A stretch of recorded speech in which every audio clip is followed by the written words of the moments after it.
Bien, gracias a nuestra directora por esta, como siempre, amena presentación del Extra del Cruzado, esperando que disfruten todos con su lectura la próxima semana. Pasamos a continuación a la segunda parte del acto, la entrega del galardón Almendra de Oro del año 2016, que hoy nos reúne en torno a la lucha contra una terrible enfermedad, la esclerosis lateral amiotrófica. Se trata esta de una enfermedad degenerativa de las neuronas, la tercera por frecuencia después del Alzheimer y el Parkinson, que afecta a unas 4.000 personas en España. Esta enfermedad afecta a las células nerviosas que mueven los músculos voluntarios, es decir, los brazos, las piernas, los músculos que ayudan a hablar, a tragar, a respirar.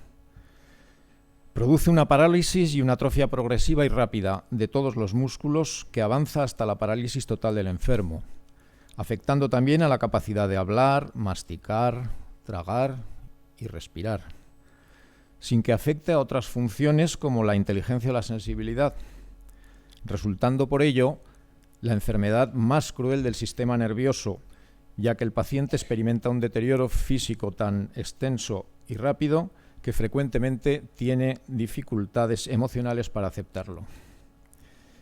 A diferencia con el Alzheimer, el enfermo vive su deterioro con plena conciencia. Y comparado con el Parkinson, la discapacidad motora es mucho mayor y más rápida y además no tiene tratamientos que la palien significativamente. La supervivencia media es de 3 años y medio, si bien algunos pacientes llegan a sobrevivir 5 años y en algunos casos hasta 10. Siempre se comenta el caso excepcional del conocido astrofísico Stephen Hawking, que ha sobrevivido más de 50 años a la enfermedad. Bien, por todo ello resulta imprescindible trabajar en la investigación sobre esta enfermedad, por una parte para encontrar la causa de la misma y por otra para encontrar un tratamiento efectivo que en definitiva es lo que busca y desea el enfermo. Pues bien, en nuestro país esta enfermedad tiene una eminencia, el doctor Jesús Santos Mora Pardina, neurólogo y jefe del Servicio de Neurología del Hospital Carlos III de Madrid hasta su jubilación y pionero en la lucha contra la esclerosis lateral amiotrófica, ELA, en España. El doctor don Jesús Mora, nacido en Barbastro, en la actual Plaza del Mercado, estudió medicina en la Universidad de Zaragoza, donde se licenció con unas calificaciones brillantísimas. Tras finalizar la residencia en neurología en la Clínica Puerta de Hierro de Madrid, en 1979 se trasladó a los Estados Unidos para completar su formación en la Universidad de Harvard, Hospital General de Massachusetts, y en el Centro Médico de la Universidad de Tufts en Boston, donde además durante 4 años pasó a ser miembro de su plantilla y profesor asistente de neurología en su Facultad de Medicina. A su regreso de los Estados Unidos en 1986 y tras 4 años como adjunto de neurología y director de la unidad del ELA en la Clínica Puerta de Hierro de la Universidad Autónoma de Madrid, pasa a ocupar el puesto de jefe de neurología y director de la unidad del ELA en el Hospital Carlos III, posteriormente Complejo Hospitalario Universitario La Paz Carlos III, donde el doctor Mora crea el primer y único equipo multidisciplinar en España para atender esta enfermedad. La razón de la existencia de estos equipos multidisciplinares en los que participan, además de los neurólogos, otros especialistas como psicólogos, neumólogos, fisioterapeutas, terapeutas ocupacionales, logopedas, especialistas en nutrición, es partir de la base de que hoy por hoy no se puede curar al paciente, pero se puede aumentar su supervivencia todo lo posible y sobre todo mejorar su calidad de vida, para lo que hacen falta todos estos especialistas muy coordinados y organizados en unidades especiales. Gracias a esto, ahora en todo el mundo los pacientes viven más tiempo y su calidad de vida es mejor que la que tenían antes.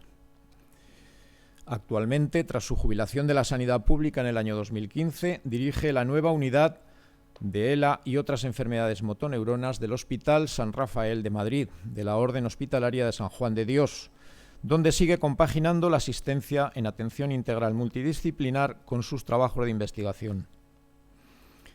En el año 1990 organiza en España, en el Escorial, la reunión de trabajo de la Federación Mundial de Neurología, que definió los criterios diagnósticos de esta enfermedad, que son conocidos hoy por todos los neurólogos del mundo como los criterios del Escorial. El doctor Mora es el principal investigador de todos los ensayos clínicos que se han realizado en España sobre esta enfermedad.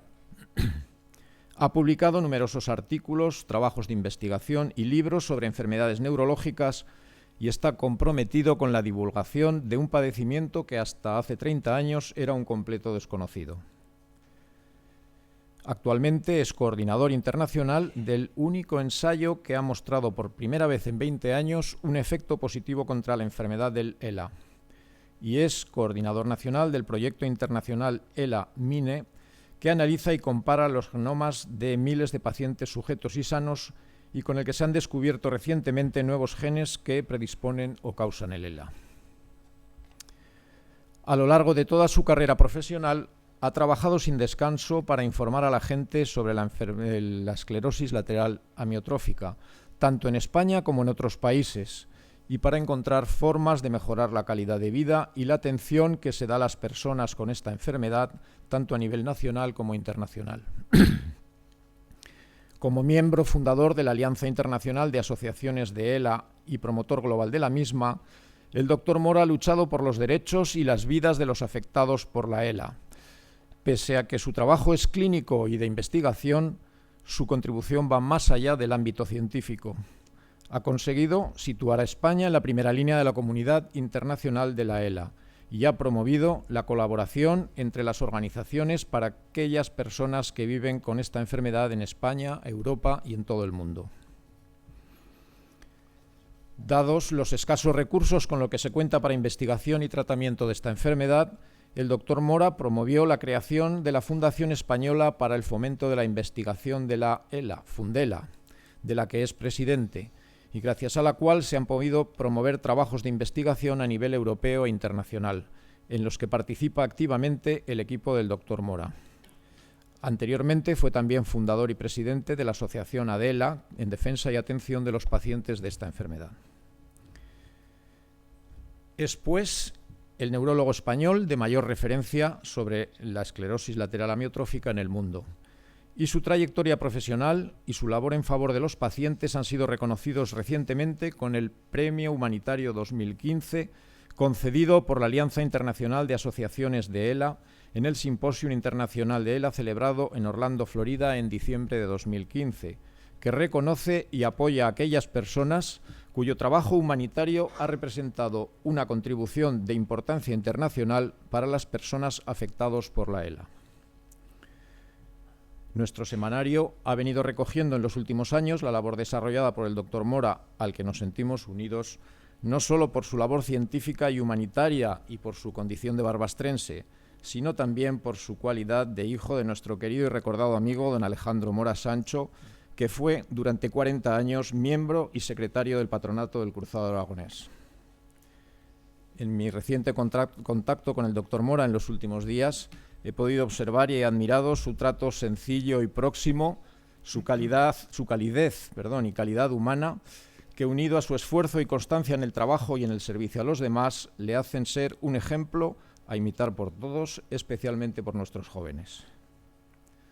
Pues bien, por todo ello, el patronato y la redacción del periódico acordaron por unanimidad conceder la Almendra de Oro en el año 2016 a nuestro eminente neurólogo barbastrense, Jesús Mora Pardina, con la que se quiere reconocer una vida dedicada a la investigación, al tratamiento, a la innovación y a la divulgación de la esclerosis lateral amiotrófica, de la que es la principal autoridad científica en nuestro país y una reconocida figura a nivel internacional, así como por su labor en defensa de los derechos de todos los pacientes que sufren esta enfermedad.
parados de pie. Y si me permiten, vamos a ver si nos manejamos con el ordenador, que estamos peleados con él. Vamos a ver, hola, buenas tardes. Dice el poeta que la verdadera patria del hombre es su infancia. ¿Y cuánta verdad tiene? Me considero un hombre del mundo, de ascendencia europea, de cultura europea, pero aquí en Barbastro nací, aquí crecí feliz, mi infancia y mi adolescencia, aquí aprendí de la vida, mis padres me enseñaron los principios que deberían regir mi vida, aquí tengo mis raíces y aquí tengo mi patria. Soy de Barbastro y me van a permitir que enseñe una foto de la cual estoy muy orgulloso, a ver cómo lo hacemos esto para... No me he podido resistir, me van a perdonar, es una foto personal, pero no me he podido resistir porque siempre la he tenido... Vivimos de los recuerdos. A ver, ¿y ahora esto cómo le damos? No, espera. Ahí está. A ver. ¿Cómo hacemos para que sea la pantalla completa?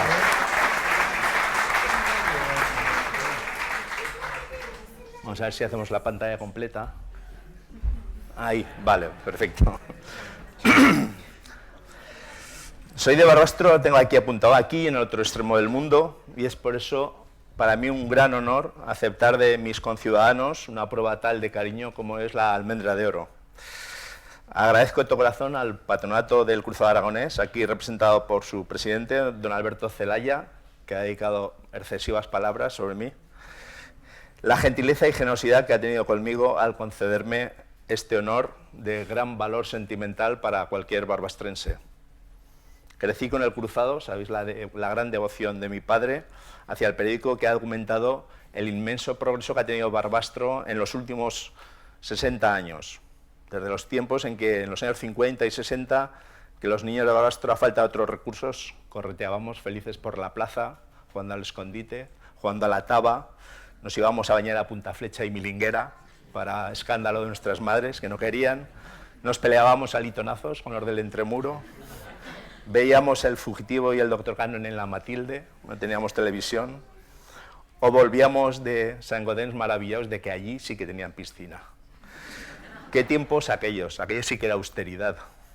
¿Cómo no recordar los juegos de pelota en la Luna de los Escolapios, la inauguración del nuevo campo, que era un perdido por ahí, el nuevo campo de fútbol de los Escolapios, en las sesiones de guateques en la Peña Taurina, para escándalos de muchos, las sesiones de cine de los Escolapios a 5 pesetas, el carré, los modernos Beatles a todo volumen, desde la Cerbuna, cuando estábamos estudiando, para irritar al señor Aniquino, que nos vigilaba en el estudio y nos hacía cerrar las ventanas para que no lo escucháramos.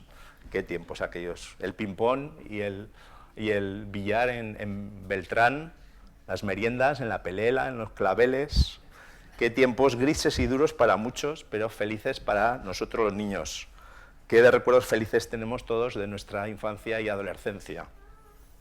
Las peleas con espadas, con los plegadores de madera de la tienda de mi padre que hacíamos, las radionovelas de Matilde, Perico y Periquín, los guiñoles de Gorgorito y Rosalinda, las vomitonas en el autobús cuando íbamos a las 7 de la mañana a examinarnos a Lérida, los petardos que comprábamos en Lérida y los lanzábamos por la ventana a la vuelta.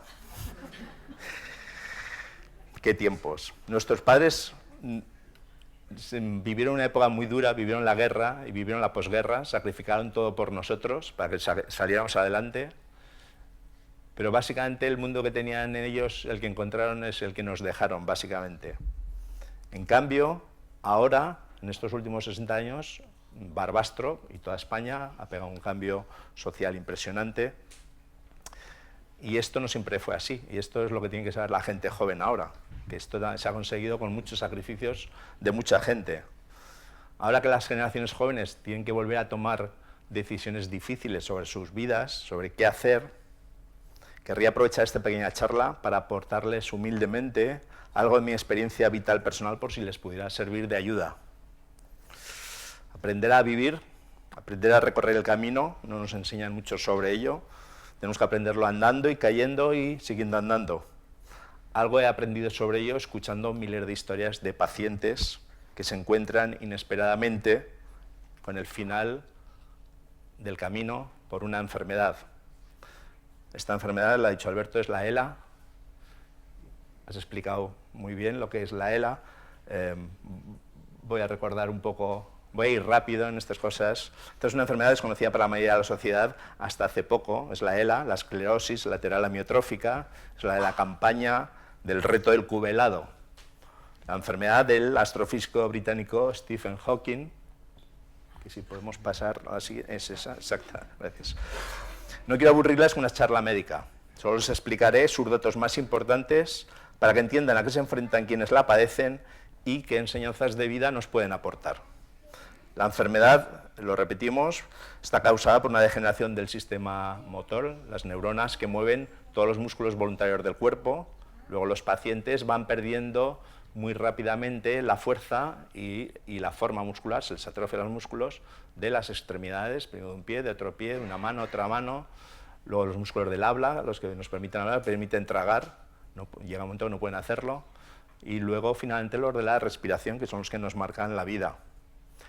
Solo sobreviven un 20% los 5 años y menos del 9% los 10 años. El caso de Hawking es un caso excepcional, es una forma hereditaria juvenil que puede durar muchos años, pero es muy excepcional. Esto le puede ocurrir a cualquiera.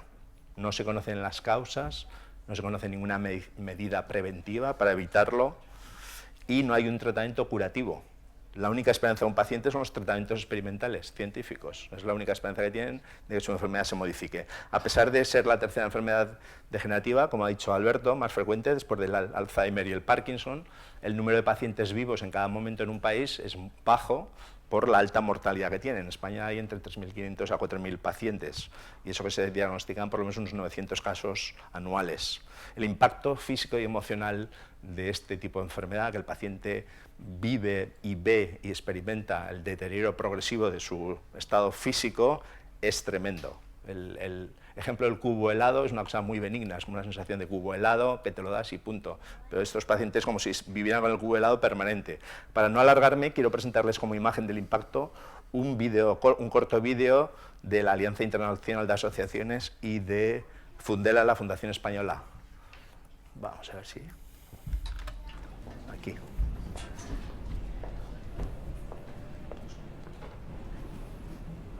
Sí, ¿lleva sonido esto? Sí.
Ahora sabes lo que siente al tener esclerosis lateral amiotrófica.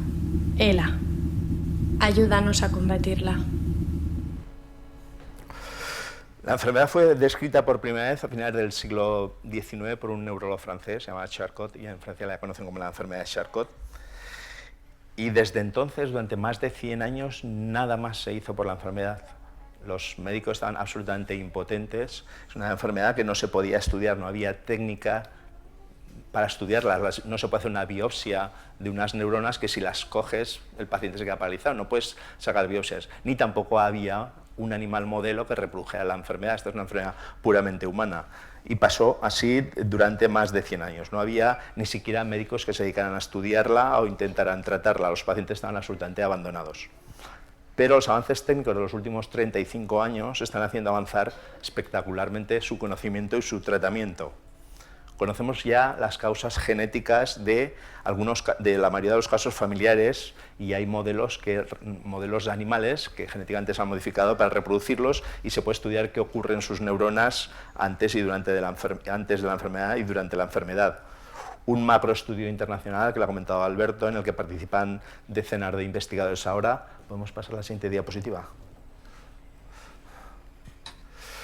Está ahora mismo analizando el genoma completo, esto es todos los genes, de miles de pacientes, unos 25.000 entre pacientes y sujetos control, quiere decir, personas sanas, para analizar las mínimas diferencias. Se analiza todo el genoma completo para analizar las mínimas diferencias que hay entre los dos genomas. Esto es como analizar dos campos de trigo, siempre pongo este ejemplo, que deberían ser todas espigas exactamente muy parecidas, no iguales, muy parecidas, y detectar en el campo de trigo de los pacientes si hay una espiga que es más alta, una espiga que está torcida, o una amapola donde no debiera estar. Entonces, averiguar esa parte de esa mutación genética, si tiene que ver con la enfermedad, con la motoneurona, y será el camino que se recorrerá y finalmente se averiguarán no la causa, sino las causas. Hay diferentes causas que lo pueden hacer. Este es un estudio que se está siendo financiado, es el proyecto MINE, que se está haciendo internacionalmente, está siendo financiado exclusivamente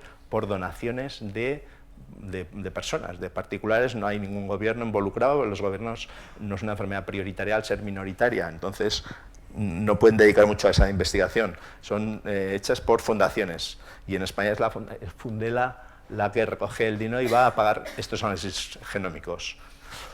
Otros estudios buscan conocer las causas ambientales. Como en todas las enfermedades degenerativas hay una predisposición genética que estamos intentando averiguar, y hay causas ambientales, y la combinación de esas dos cosas probablemente puede producir la enfermedad.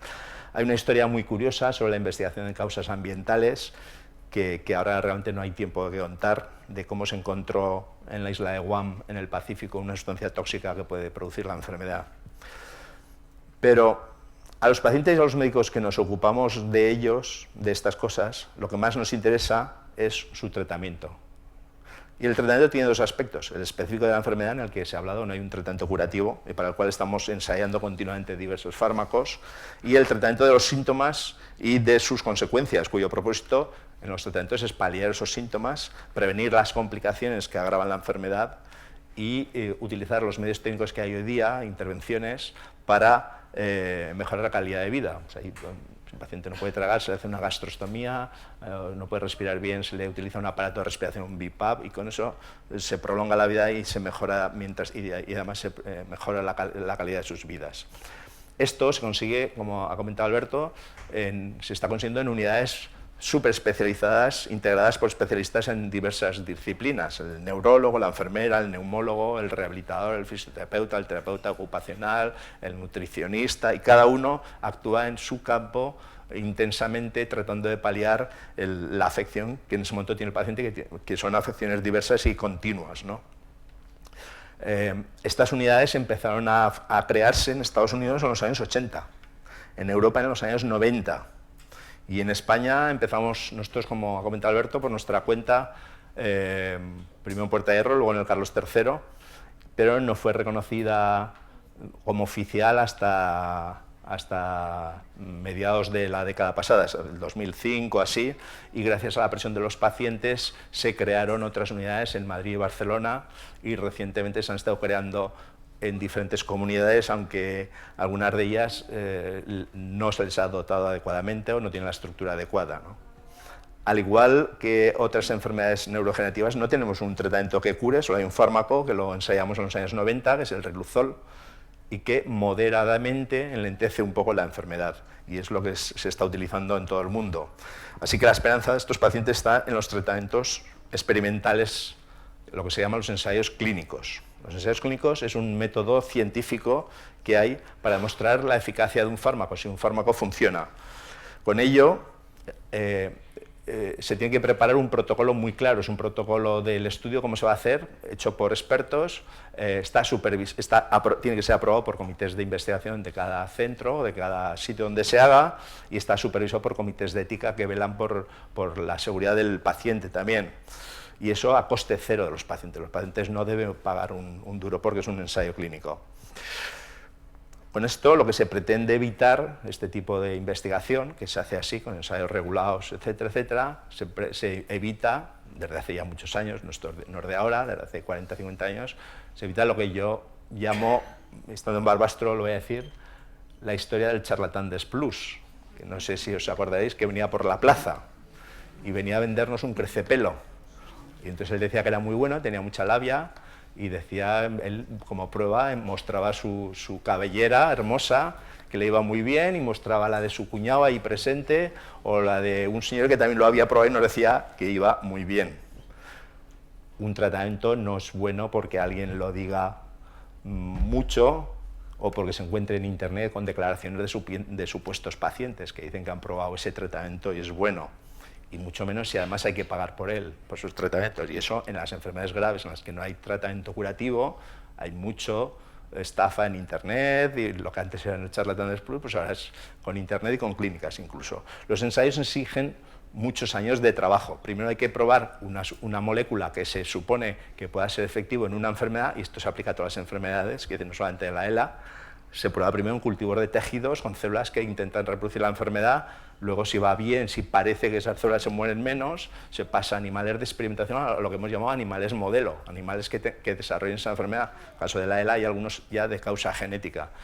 Y si todo parece que va bien, se pasa a humanos, y en humanos se hace con diferentes fases. Primero para probar las dosis, ver que no son tóxicos lo que se da, pequeñas dosis, luego dosis más altas, etc. Todo eso hasta que se llega al ensayo final en el que se prueban dos grupos de pacientes. Un grupo va a tomar el medicamento a las dosis que ya en estudios anteriores hemos decidido que eran las más adecuadas, y otro grupo va a tomar lo que se llama el placebo, que es algo que la pastilla, que parece exactamente el medicamento, pero que no lleva el medicamento. Eso parece muy injusto, ¿no? Porque al final lo que se trata es de, al cabo de un año, comparar si el grupo que ha tomado el medicamento va mejor que el que no ha tomado nada. Y si va mejor, bingo, eso es que funciona el fármaco, ¿de acuerdo? Los pacientes se distribuyen de una forma aleatoria por un algoritmo que hay un ordenador central que los asigna a uno u otro grupo de forma ciega para que los dos grupos al final sean exactamente equivalentes. Esta es la forma que hay científica para probar cualquier fármaco. Desde los 80 en la ELA se han ensayado decenas de posibles fármacos. Para nuestra desesperación, todos negativos excepto el del riluzol, o casi todos. En el penúltimo ensayo internacional, un análisis intermedio que se ha hecho a mitad del ensayo, cuando la mitad de los pacientes habían terminado el ensayo, se ha hecho un análisis intermedio y se ha visto que los pacientes que están tomando la medicación van bastante mejor que los que no la toman. Si el ensayo se va a terminar dentro de 4 meses y para enero o febrero se volverá a analizar todo el estudio completo de todo el mundo y si confirman los resultados, sería la primera vez en 20 años que un medicamento está retrasando la enfermedad.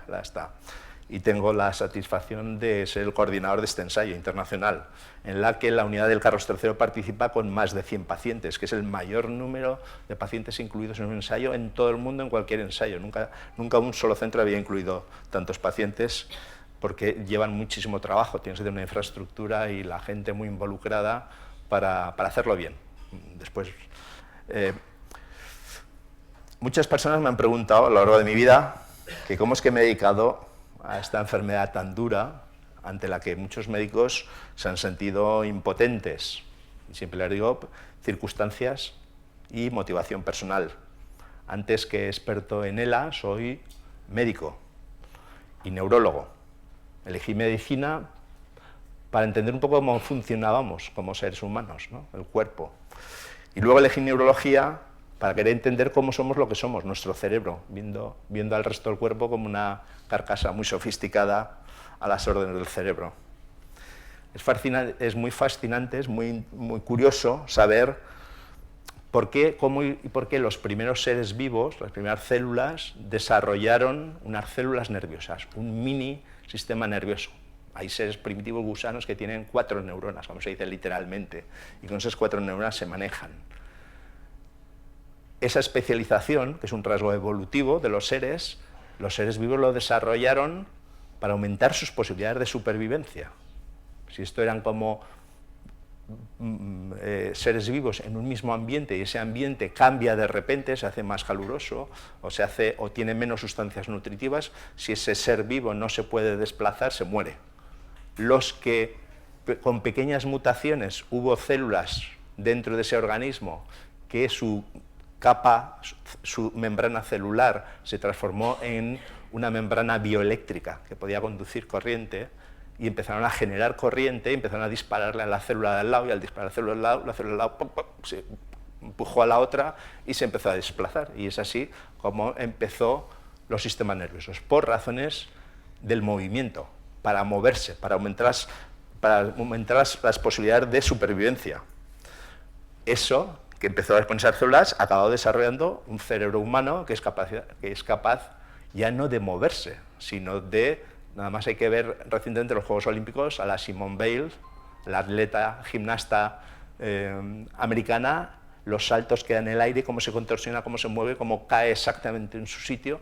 Eso es una maquinaria sofisticadísima del cerebro para hacer eso. Los robots que vemos ya vemos cómo se mueven, etc. Y esos cerebros que han evolucionado tanto, pues ya han sido capaces de hacer mapas mentales de nuestro entorno. Si te tienes que desplazar, el cerebro tiene que crear, ese cerebro primitivo tiene que crear una imagen de lo que tiene fuera para saber cómo tiene que moverse. Luego hemos sido capaces de hacer imágenes de lo de fuera en nuestro cerebro, de poder tomar decisiones, de hacer prejuicios de lo que puede pasar. Ese ser vivo, me muevo aquí, me voy a caer por este precipicio, o me muevo para allá y este otro ser se me va a comer. Todo eso ha ido evolucionando y al final ese es el origen realmente del cerebro, por el movimiento, no es por otra cosa. Luego, en los años 70 y 80, no había técnicas para estudiar realmente las bases neurológicas de la conducta ni los procesos cognitivos, y entonces pensé que era una buena idea estudiar el sistema neuromuscular. El sistema neuromuscular es un sistema que lo tienen que llevar los neurólogos. En aquella época, cuando yo empecé, lo llevaban los neurólogos, pero no lo llevaba realmente nadie, los internistas, todo un pupurri. En España no había realmente nadie especializado en el sistema neuromuscular, que es el que rige los movimientos, las neuronas, el cableado eléctrico, los músculos, los sensores que hay en la piel y en los tendones y tal, para que pasen información, un feedback con el cerebro de cómo tenemos que movernos, con cuánta precisión tenemos que mover un músculo y con cuánta precisión tenemos que inhibir un músculo, etc. Entonces es el sistema neuromuscular. Y como no había aquí en España nadie de ese tema, pues pedí una beca, tuve la suerte y que me la dieron, y acabé en Estados Unidos, en Boston, donde me admitieron en una de las mejores, y no la mejor en aquel momento, unidad neuromuscular que había en Estados Unidos, en Boston. Allí me encontré con la ELA, que la ELA es la enfermedad neuromuscular más grave. De ese sistema que he hablado de movimiento, la más grave es la ELA, la más terrible, y allí se estaban especializando, eran especialistas en la ELA, era una de las primeras unidades de ELA en el mundo, y ahí por primera vez me vi sentado frente a pacientes con una sentencia firme de muerte, hablando con ellos sobre qué podíamos hacer para paliar los efectos de la enfermedad, buscando soluciones y luchando contra el destino. Me vino a la mente, lo he contado alguna vez, esta historia, cuando me encontré ahí por primera vez con estos pacientes, el grabado antiguo que yo veía de niño en la consulta de casa de don José Cortina en la plaza. Y es un grabado que lo he estado buscando por internet y no lo he encontrado uno parecido. Si lo podemos pasar. No, pasa el siguiente, este. Hay un médico, una paciente y una calavera que se entiende que es la muerte y que están peleando por el paciente. Y yo, en plan listillo, con don José le decía, sí, pero aquí siempre gana la muerte, ¿no? Pero yo pronto entendí que la misión final de un médico es retrasar ese momento y aliviar el proceso. Esa es la misión principal. A los 7 años de estar en Estados Unidos, sintiéndome sobre todo europeo y echando en falta las borrajas, las acelgas y los tomates de Barbastro, entre otras cosas, decidí volverme a España. Aquí estaba todo por hacer. Con la ayuda de becarios y otros especialistas formamos la primera unidad a imagen de las americanas. Pudimos organizar la reunión esta del Escorial de expertos, porque en aquel momento no estaba ni claro exactamente a qué le llamábamos ELA y qué era ELA y qué no era ELA. No hay una sustancia biomarcadora que nos diga esto es una ELA o no. No hay en diabetes, tú te haces un análisis de sangre y si sale el azúcar alto, bingo, tienes diabetes, no hay que hacer más pruebas, en colesterol, etcétera. En la ELA no, como en otras enfermedades degenerativas tampoco. Y entonces hay que definir qué es la ELA, y la ELA es unas características clínicas que no coinciden con ninguna otra enfermedad, por lo cual es una enfermedad diferente de las demás. Y para eso fue la reunión, para discutir exactamente a qué se le iba a llamar ELA y qué no era ELA y qué era otra cosa, y ponerles nombres a las cosas, y estuvimos ahí varios días en el Escorial. Recuerdo no teníamos ni ordenadores, tuvimos que ir a IBM, que era de la época, a pedirles prestado unos ordenadores, y salieron unos criterios que están avalados por la Federación Mundial de Neurología, y yo pedí, como favor, ya que lo hacíamos ahí, me había costado organizar lo que les llamaban del Escorial, les pusieron del Escorial, son los criterios de la Federación Mundial de Neurología del Escorial, y hay neurólogos que vienen a Madrid y me lo cuentan, que se van de propio al Escorial a ver el Escorial.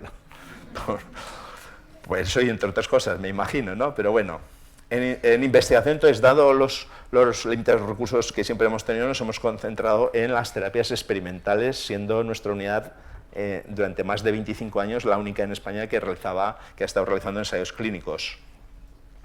En otros trabajos recientes hemos estudiado el genoma, posibles biomarcadores y entender mejor las necesidades emocionales de estos pacientes. Para no alargarme, les voy a hablar de esto último, porque es de mayor aplicación a nuestras propias vidas ante cualquier situación de desgracia. ¿Cómo afronta una persona una situación de desgracia tan fuerte como es la ELA? ¿Cómo emocionalmente afronta ese diagnóstico y una evolución tan terrible? Ante cualquier enfermedad grave, hay estudios que indican que la mayoría de los seres humanos pasan o pueden pasar por 5 fases diferentes. Primero es la negación. No, yo no tengo esa enfermedad, se ha equivocado el médico, es un inútil y no me la ha acertado. Me voy a otros, recorren, es la negación. No quieren aceptar un diagnóstico tan horrible. Luego viene la rabia. O sea, ¿por qué a mí me ha tocado? Si yo he hecho una vida sana, que he seguido los consejos del médico, me he cuidado el colesterol, porque a mí muchas veces la rabia va contra los propios médicos, que son unos inútiles, que no saben de esto, etc. Luego viene ya el compromiso, la negociación. Bueno, vamos, vale, ya acepto, tengo esta enfermedad gravísima y tal, que me va mal, pero bueno, que me quede como esté, aunque esté medio paralizado y tal, que me quede como esté. Luego la enfermedad sigue avanzando y viene la depresión. Esto va en serio, esto va a acabar conmigo y no me lo curan. Y la siguiente fase es la de la aceptación.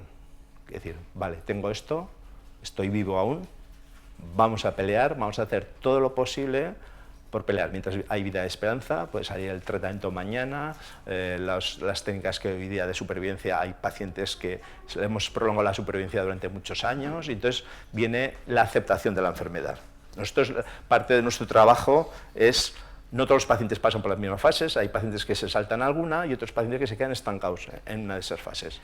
Nuestro trabajo, con la ayuda de los psicólogos, es rápidamente que el paciente pase a la fase última, que es la de la aceptación de lo que hay, y a partir de ahí peleamos en conjunto, paciente y médico, y vamos a ver qué podemos hacer. Y esos pacientes van mucho mejor, tienen mayor supervivencia, mejor calidad de vida.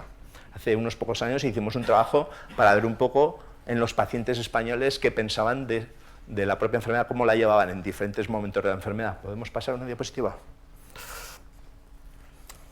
Muchos, por supuesto, en el momento del diagnóstico hay un sentimiento de depresión fuerte, pero como he dicho, eso hay que superarlo rápidamente y pasar a las siguientes fases. Y curiosamente, pues hay muchos que pueden pensar, bueno, a mí me toca una enfermedad y estoy hundido y tal. Pues no, la capacidad del ser humano para salir adelante es impresionante. Y la mayoría de los pacientes en la fase ya de enfermedad, su planteamiento es, primero, que no quiero ser una carga, y luego un poco pues, la preocupación de lo que me va a pasar, cómo va a acabar esta enfermedad. Ya llega un momento que su preocupación a veces ya es, me voy a morir atragantándome, ahogándome, qué va a pasar, etc. Entonces, en esos momentos lo que tenemos que hacer es sentarnos con ellos, hablar claramente de las posibilidades que pueda haber, decirle que en cada situación nosotros podemos controlar la situación para que no haya sufrimiento y que el fallecimiento sea en paz y tranquilo, ¿no? Y eso ya tranquiliza a los pacientes y siguen con su vida. El no ignorar que la muerte es una probabilidad cercana y aprender a encararla sin ansiedades y sin angustias ayuda al paciente a vivir con mayor intensidad y disfrute lo que le quede de vida. Entonces no deberíamos nosotros aplicarnos la lección y siendo conscientes de nuestro contado tiempo de vida aprender a disfrutarlo sin ansiedades ni angustias por problemas que realmente son la mayoría banales y que si no lo son y no tienen solución, lo mejor es aceptar la situación sin más y seguir adelante, sin angustias. Una enfermedad así, descarnada y mortal, nos puede enseñar mucho, lo he dicho antes. La enfermedad resume la propia vida, un camino duro que hay que recorrer y en el que al final está la muerte, que puede llegar en cualquier momento, duro pero real. Así que mejor asumirlo rápidamente y afrontarlo sin miedo ni dramas. Ver cómo lo recorremos lo mejor posible, sabiendo apurar sus momentos de bienestar y llegar al final de una forma serena, agradeciendo haber vivido. Querría terminar esta charla contándoles, sobre todo a la gente joven, con toda la vida por delante, cuáles son algunas de las actitudes que más nos han ayudado en nuestro caminar, las que también he visto ayudan más a los pacientes a llevar mejor su propio camino. ¿Podemos poner la siguiente diapositiva? Me van a perdonar otra vez una fotografía personal. Lo primero, la motivación, la pasión. Uno debe irse poniendo objetivos que le motiven a corto, medio y largo plazo a ir a por ellos. Por ejemplo, el paciente puede decidir que va a pelear asumiendo momentos de desfallecimiento, que paliará como sea posible la próxima discapacidad y que seguirá disfrutando de los momentos sencillos de felicidad que le puede ofrecer su vida, que quiere llegar al nacimiento de una nieta, etc. Son objetivos. Yo he visto pacientes que pensaban que tendrían que morir y simplemente por esperar a un bautizo o a lo que sea, pues han aguantado y han fallecido al día siguiente. O sea, tenemos bastante buena capacidad de resistencia al ser humano. Como cualquier objetivo motivante que satisfaga nuestra conciencia es válido. A mí me sirvió mucho. Y además la motivación tiene, como lo digo muchas veces, efectos saludables físicos. Recuerdo cuando le dije a mi madre que me había apuntado para ir a Saint-Gaudens, con la primera oleada de niños de críos de Barbastro, que podíamos ir allí, y mi madre pensó que no podría ir, porque, como he comentado antes, me mareaba y vomitaba todo el viaje a Lérida, y que aquello era el fin del mundo, Lérida, pues ir a Saint-Gaudens, pensó que me lo pasaría el viaje mareado y vomitando. Bueno, pues ni me mareé ni vomité, y ya jamás me pasó, y fue simplemente por la motivación y la ilusión que tenía con el viaje. Entonces asumiremos que no vamos a conseguir todos los objetivos que nos propongamos, pero saber siempre que hemos estado luchando por ellos nos va a dar suficiente satisfacción en nuestras vidas, y más al final de la misma. Otra actitud, la siguiente, es el coraje, la valentía. Cuanto antes perdamos el miedo, mejor nos irá. El paciente debe perder el miedo a la muerte para poder disfrutar de la vida que tiene. Nosotros, sin la cara de la muerte presente, debemos perder el miedo a la vida, a situaciones que nos ayudarían a conseguir nuestros objetivos y a las que renunciamos por simple miedo.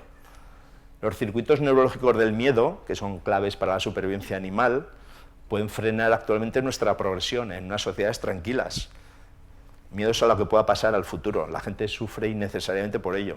Hay estudios que muestran que de esas preocupaciones que tiene la gente o que tenemos la gente por el futuro, en su gran mayoría jamás se cumplen.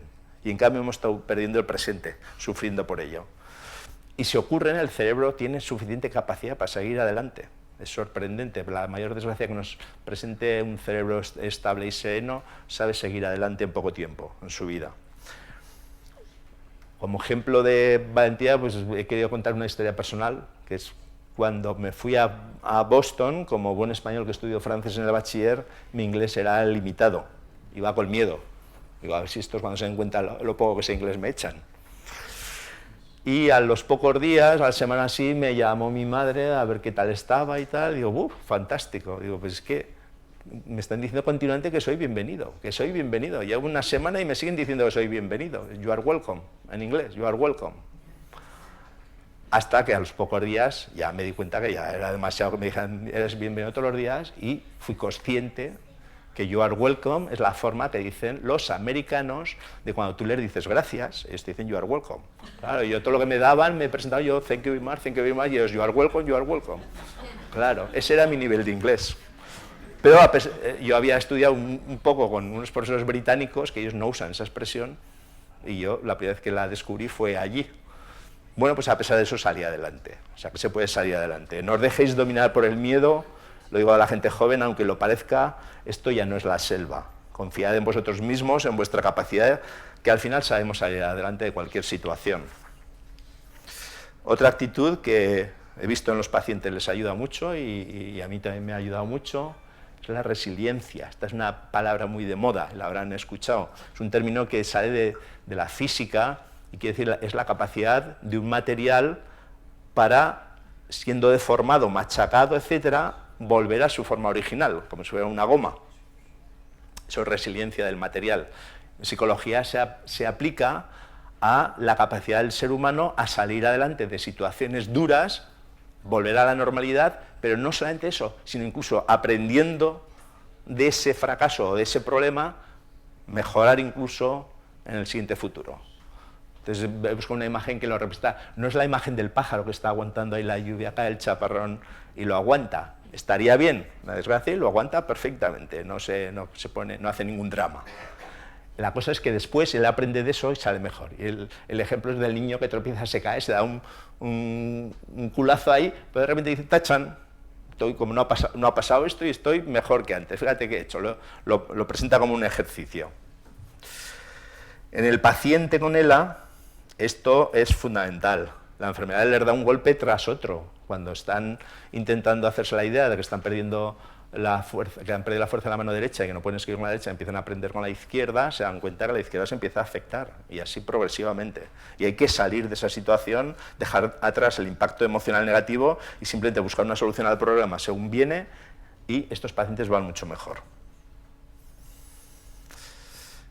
Todos los ensayos clínicos que he hecho contra la enfermedad los he afrontado con la misma ilusión que mis pacientes. Esta vez es que sí, pues era que no. Solo a mediados de los 90 tuvimos el subidón de encontrar que un fármaco, el reclusol, frenaba la enfermedad, y ahora bingo, un penúltimo ensayo, pues parece que frena también la enfermedad, y seguimos caminando. Los fallos y los fracasos hay que asumirlos con normalidad, aprender de ellos y seguir adelante. En todos los fracasos que tenemos y tendremos, mejor reaccionar así, dejar de lamentarte, aprende de la experiencia y sigue adelante. Asumir que vas a caer muchas veces y decidir que siempre vas a levantarte y seguir el camino con mayor experiencia. Como dice el refrán, no hay mal que por bien no venga. La siguiente diapositiva, la siguiente actitud, es una palabra también de moda, que es en inglés, la vamos a traducir, es mindfulness. Mind quiere decir, se aplica, tiene muchos significados, es mente, y full con una L es mente plena, y con dos L's es mente llena. Vamos a traducirlo al español que sea más fácil. La traducción es muy difícil. Muchas veces lo traducen por atención plena o concentración plena. Y yo lo diría por plenitud mental. Pero he puesto una imagen que creo que resume exactamente lo que quiere decir. El adulto tiene la mente llena. La tiene llena de problemas, de historias, de preocupaciones. El niño tiene la mente plena. Está su mente concentrada en lo que está, en el presente que tiene delante. No en los problemas del pasado, del futuro, de las historias, en el presente, no en el presente, en el momento, que ese es el presente, en el momento que vive. Ella está delante de un paisaje precioso con sus árboles y su sol, y está disfrutando de los árboles y del sol. Está viviendo la vida, el otro no la vive, el otro, porque la vida es el presente, pasado está, no vuelve. Futuro, vete a saber lo que va a pasar, el presente. Esto es unas técnicas que se están aprendiendo, se están enseñando, se están aplicando a muchas enfermedades, ahora de moda. Nosotros, sin saber el nombre, se aplicaba con los pacientes desde hace tiempo. Y lo que quiero es que miréis bien la imagen atentamente, que os concentréis con mente plena, con atención plena, con conciencia plena en esa imagen, porque así la vais a grabar. Y la tenéis que grabar para que cuando tengáis 1000 preocupaciones en la mente, 1000 historias en la mente, podáis recuperar esta imagen y poneros las pilas, decir, quita, que es que me estoy perdiendo pues cualquier cosa que tengo delante, que estoy con la familia, con los amigos, tomando un café, paseando. Vive ese presente, relájate, que no pasa nada, que el futuro se resuelve, que no estamos en la selva, que no estamos, las cosas van siempre razonablemente bien. siempre cuando intentamos hacer eso, concentrarnos en eso, claro, nos vienen todos los pensamientos, las preocupaciones nos vienen a la cabeza. El truco, por decirle de alguna forma, en esta forma psicológica de concentrarse, es dejar pasar los pensamientos sin juzgarlos, sin engancharlos, sin analizarlos. Pues un poco como la vaca ve pasar el tren. Ves pasar el pensamiento y lo dejas, no lo enganches. Sí, ya sé que mañana tienes que no sé qué hacer. Deja, concéntrate en lo que estás. Igual que ustedes están ahora concentrados en lo que hablo, es mucho más efectivo, porque entonces así se queda grabado las cosas. Cuando la gente se le olvidan las cosas, me dicen que se le olvidan las cosas, no, es que no las graban. Y cuando somos viejos, que la grabadora nos funciona peor, pues grabamos muy mal y la gente dice, es que se me olvidó dónde dejar las llaves. Pues si usted no ha grabado dónde ha dejado las llaves. Cuando estaba dejando las llaves, tenía la cabeza en otro sitio, la tenía allí. En lugar de tenerla aquí, estás dejando las llaves, atenta que estás dejando las llaves. Y seguro que lo recuerdas. Saber, todo esto se puede entrenar y en esto pues hay psicólogos, los psicólogos, la unidad de psicólogos se puede entrenar, básicamente se hace muchas veces con meditación, una cosa que no la hacemos frecuentemente, que es quedarnos simplemente con nosotros mismos y dejar pasar los pensamientos sin engancharlos, simplemente estar ahí quietos, sentir el cuerpo. Muchas veces eso se acompaña poniendo la mente, la conciencia simplemente en el respirar, en cómo entra y cómo sale el aire, y cuando viene el pensamiento dejarlo pasar. Y esas técnicas nos ayudan a dejar el cerebro disminuir. Esto es psicología, pero es biología, es disminuir el nivel de estrés, disminuir la producción de hormonas de estrés. Y esas hormonas están dirigidas todas por el cerebro. Si el cerebro lo tenemos tranquilo y sereno y coordinado, nos funciona todo mejor. Si el cerebro lo tenemos alterado, se nos estropea todo. Eso se puede entrenar, haciendo esas técnicas de meditación, que en internet las podéis encontrar en cualquier sitio, y si no con los psicólogos.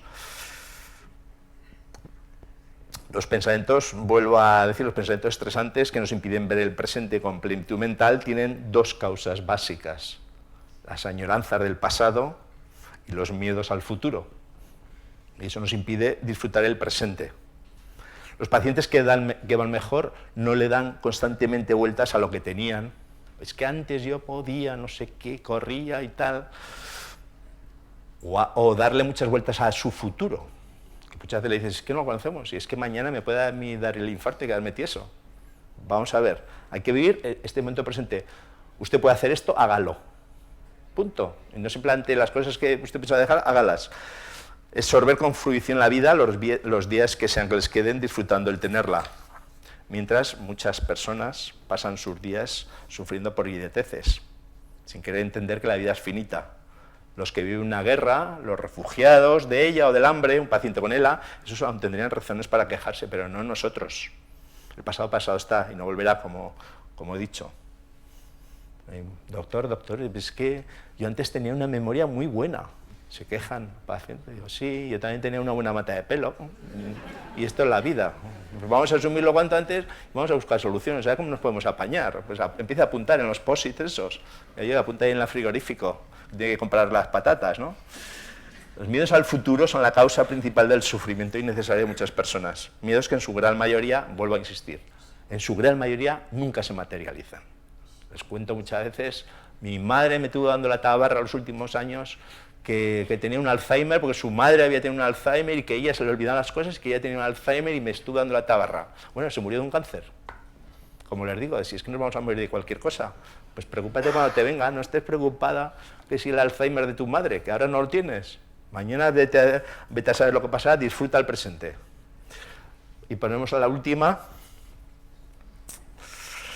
los pacientes con ELA, que trascienden de su propia situación personal y se vuelcan en cómo mejorar la situación de otros pacientes conocidos o no, así como del bienestar de sus familiares cuidadores, van mejor, se sienten mejor. Todo está comprobado con 35 años de experiencia. ¿Qué quiere decir que van mejor? Pues con menos sufrimiento, con mayor disfrute de la vida, de la que tengan, de la que sea, y estoy convencido con mayor supervivencia, que las personas que egoístamente se centran en sí mismos, amargados y amargando la vida a los demás. El propio cerebro decide acabar con ese sufrimiento interno de esas personas y se desconecta mucho antes. Aguantan mejor las que son más solidarias. Y esto lo podemos aprender y aplicar a nuestras propias vidas. Y aquí la neurobiología confirma lo que predica la religión. El ser humano es un animal social por excelencia. El éxito evolutivo del cerebro humano es que se ha desarrollado más rápidamente que el de otros simios.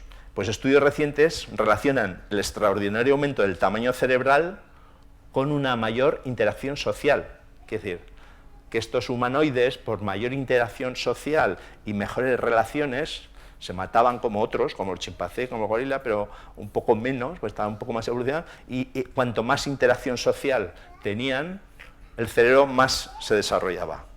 Y no es de extrañar, el cerebro es un órgano muy plástico, la gente se cree que está estructurado como nacemos y ahí se queda, no, está continuamente modificándose según nuestras experiencias personales sobre nuestro entorno, las conexiones neuronales van de un sitio para otro y unas se hacen más fuertes, otras se hacen más flojas y puede funcionar mejor o puede funcionar peor.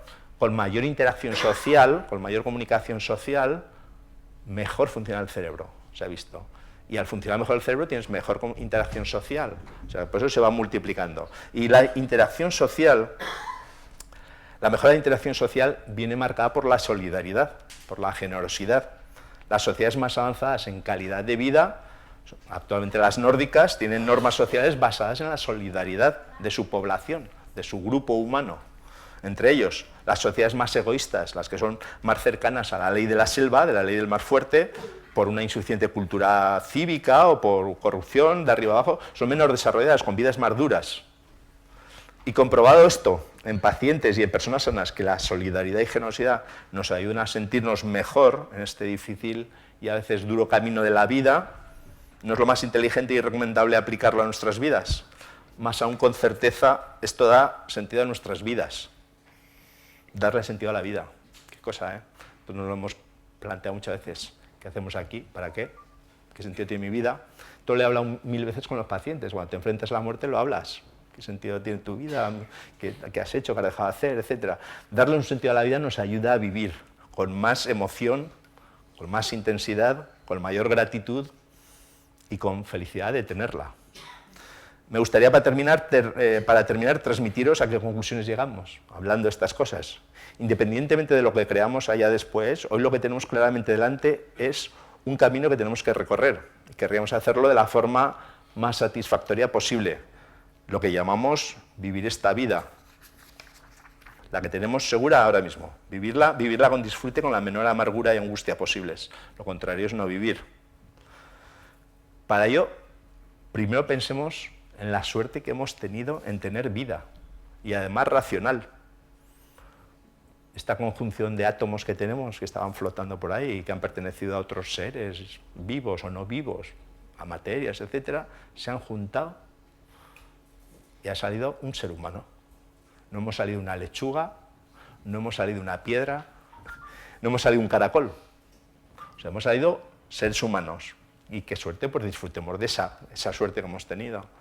Segundo, hemos nacido en Barbastro, en España, en Europa, en un periodo histórico excepcional, que no hay guerras, que hay tranquilidad, que hay prosperidad económica. Podríamos haber nacido en el Senegal o en Siria, con los refugiados. Hemos tenido esa gran suerte. Como humanos del primer mundo, tenemos las necesidades básicas cubiertas. La gran mayoría no tiene una enfermedad grave mortal y, sin embargo, muchos se amargan la vida por lo que vitalmente no son más que minucias. Minucias que, si tienen solución, no hay que agonizar. Y si no la tienen, aceptémoslas como piedras en el camino que tenemos que seguir recorriendo sin darle más vueltas. ¡Qué suerte! Disfrutemos. Pero eso es todo cuando sabemos que muchos colegas de nuestro camino no tienen la misma suerte y que su camino tiene muchas piedras. Hemos hablado de que la solidaridad social es lo que nos ha hecho evolucionar en la escala animal, pasar de la ley animal de la selva a culturas cooperativas, avanzar en el progreso y el bienestar humanos.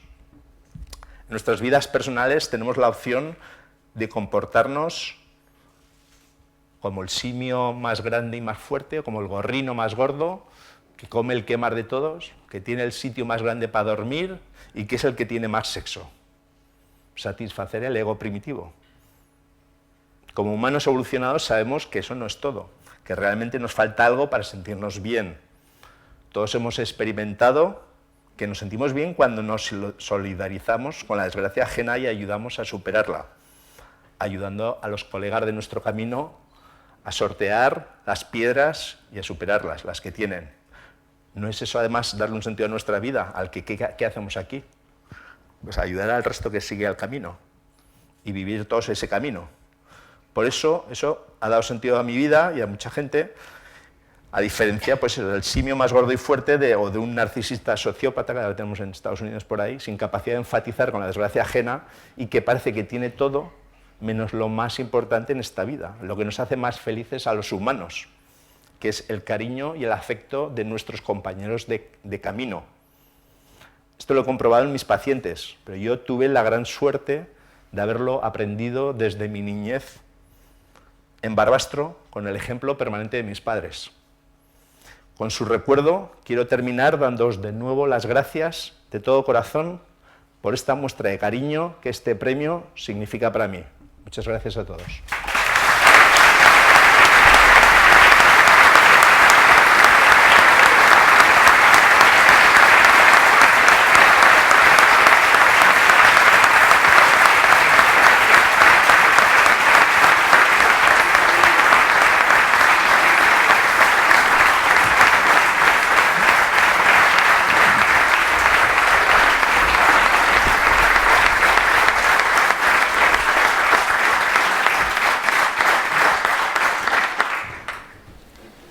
Bien, muchas gracias Jesús por tus aportaciones, por tus consejos, por haber aceptado este premio, que ha sido más bien un premio para nosotros por poder contar aquí con tu presencia, y muchas gracias a todos por vuestra asistencia y nada más, estamos por terminar ahora.